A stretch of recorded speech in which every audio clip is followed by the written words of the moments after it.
নমস্কার বন্ধুরা, আমি রুবি গাছ আমার জীবন থেকে বলছি।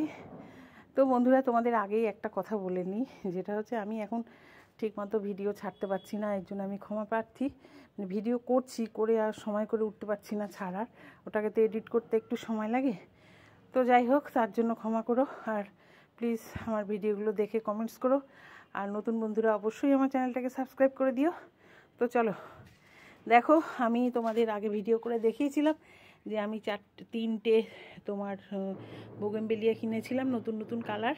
এই মুহূর্তে গাছে ফুল নেই, বর্ষার জন্য তো জানো সব ঝরে গেছে, তো আবার ডোক ছাড়ছে। তা আমি ভাবলাম এই সুযোগে ওদের নতুন করে পটিং করে দিই। তো দেখো, অলরেডি একটাকে তুলেছি, মানে কিভাবে সাজাচ্ছি আমি টপটা দেখো। এই যে আমি কিন্তু ওদের মতো মানে এই ছিদ্রগুলো করিনি, ছিদ্রগুলো আমার মন মতো করে নিয়েছি, কারণ ছিদ্র একটু বেশি থাকাই ভালো, তাহলে জলটা ভালো পাস হবে। কোনো কারণেই জল বসতে দেওয়া যাবে না গাছের গোড়ায়। জল দিতে হবে, কিন্তু জলটা আবার যাতে বেরিয়েও যায় সেই ব্যবস্থাও রাখতে হবে। তো দেখো, আমি মুখগুলোকে আগে খোলাম কুচি দিয়ে ঢেকে নিচ্ছি। দেখো, একটা মোটমাট একটা লেয়ার হয়ে যাচ্ছে, কিন্তু মানে খোলাম কুচি দিয়ে। এই দেখো 5-6টা টুকরো আছে, মানে 5-6টা গর্ত আছে। তো আমি 5-6টা গর্তকে এইভাবেই ঢেকে নিলাম। তারপরে এর উপরে আমি স্টোন চিপ দেবো, তারপরে বালি দেবো। তো দেখতে থাকো বন্ধুরা। দেখো, 3টে টপকেই কিন্তু আমি মানে খোলাম কুচি দিয়ে কিন্তু ওর গর্তগুলোকে ঢাকা দিয়ে নিয়েছি। সেম এই টপটাতেও কিন্তু তাই করেছি। তো বন্ধুরা দেখো, আমার সবই গাছের জন্য আনা থাকে। এই দেখো স্টোন চিপ, আর এই দেখো বালি এই বস্তাটায়, আরও রয়েছে আনা নিচে, ওপরে অল্প করে তুলে রেখেছি ভুগলুকে দিয়ে। তো দেখো, আমি কিন্তু প্রথমে একটা স্টোন চিপের লেয়ার করে দিচ্ছি, ছোট যে কুচো যে স্টোন চিপগুলো তার একটা কিন্তু এই যে লেয়ার করে দিচ্ছি। দেখো, গাছের মেন হচ্ছে গাছকে জলও দিতে হবে প্রয়োজন মতো, আবার সেই জলটা যাতে কোনো রকমই গাছের গোড়াতে ধরে দাঁড়িয়ে না থাকে, সেটা সব সময় আগে খেয়াল রাখতে হবে। গাছের গোড়ায় জল দাঁড়ালেই কিন্তু গাছের গোড়ায় পচন ধরলেই গাছ নষ্ট হয়ে মরে যাবে। পচন একবার যদি ধরে সেই গাছকে কিন্তু বাঁচানো খুব মুশকিল। তো দেখো, ওই কারণেই ওর ঠিকঠাক প্রোটেকশান ওকে পটিং করার সময় বা ওকে বসাবার সময় দিতে হয়। তো দেখো, এবার আমি দেবো একটা বালির লেয়ার। এই দেখো বালি নিলাম, বালিটা নিয়েও কিন্তু আমি একটা লেয়ার করে দিচ্ছি বালির।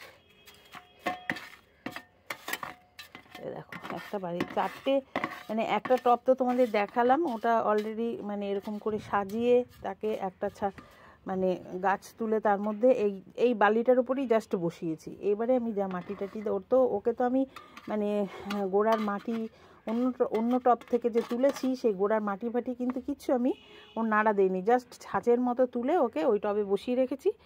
আর এটাতেও এই সমস্ত টবগুলোই এইভাবেই সাজাবো, আর এইভাবেই গাছ তুলে তুলে আস্তে করে বসাবো। তো দেখতে থাকো তোমরা। দেখো, আমি 3টে টবকেই কিন্তু একই পদ্ধতিতে সাজিয়ে নিয়েছি।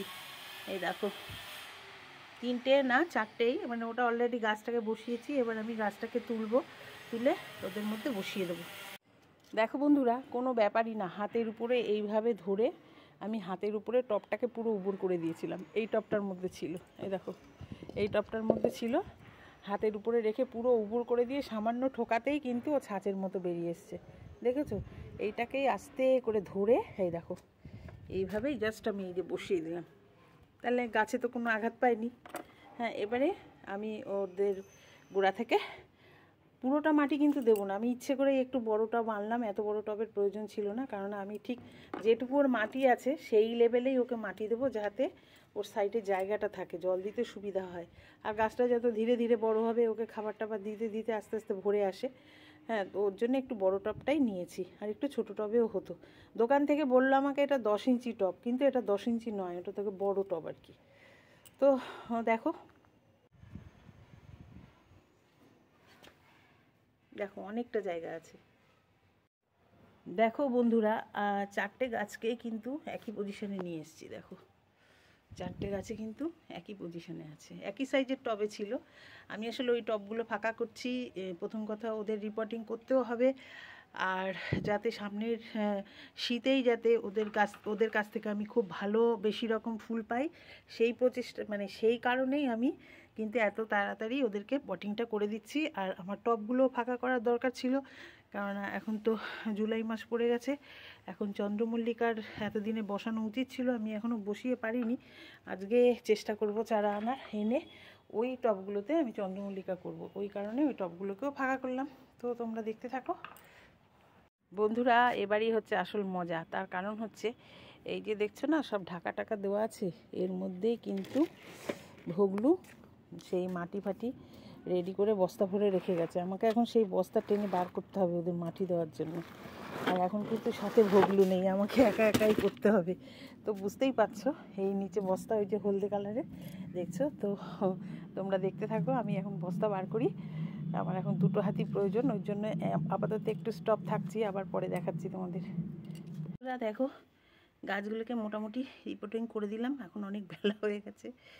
তো যাই হোক, এই মাটিটা কিন্তু আমার তোমার ফসফেট, তারপরে নিমখোল, সর্ষে খোল, বালি সমস্ত কিছু দিয়ে রেডি ছিল। দেখো মোটামুটি মাটি দিয়েছি, আর ভোগলু নেই তো সাথে, খুব একা একা খুব পরিশ্রম হয়ে যাচ্ছে, একসঙ্গে 4টে গাছ। তো যাই হোক, ওই মাটিটা তো তোমাদের আগে আমি ভিডিও করে দেখিয়েছি, ওটা দেওয়া ছিল ফুরাডন, সুপার ফসফেট, তারপর গোবর সার, বেশিরভাগটাই গোবর সার, অল্প মাটি ছিল তার সঙ্গে, মানে আমার গার্ডেন সয়েলটাই ছিল, তার সঙ্গে কিছু আবার বালিও মিশিয়ে দিয়েছিল ভোগলু। সমস্ত কিছু দিয়েই মাটিটাকে পুরো প্রস্তুত করে, ওর মধ্যে নিমখোল, সর্ষে খোল সমস্ত কিছু দিয়েই মাটিটাকে পুরো রেডি করে বস্তায় ভরা ছিল, সেই মাটিটাই আমি গাছের গোড়ায় দিয়ে দিলাম। তো ভিডিওটা যদি তোমাদের ভালো লেগে থাকে প্লিজ লাইক শেয়ার কমেন্টস করো, আর নতুন বন্ধুরা প্লিজ প্লিজ প্লিজ আমার চ্যানেলটা সাবস্ক্রাইব করে দিও। নতুন পুরনো সকল বন্ধুকে অসংখ্য ধন্যবাদ আমার ভিডিওটা দেখার জন্য। তো এখন আসি, টাটা।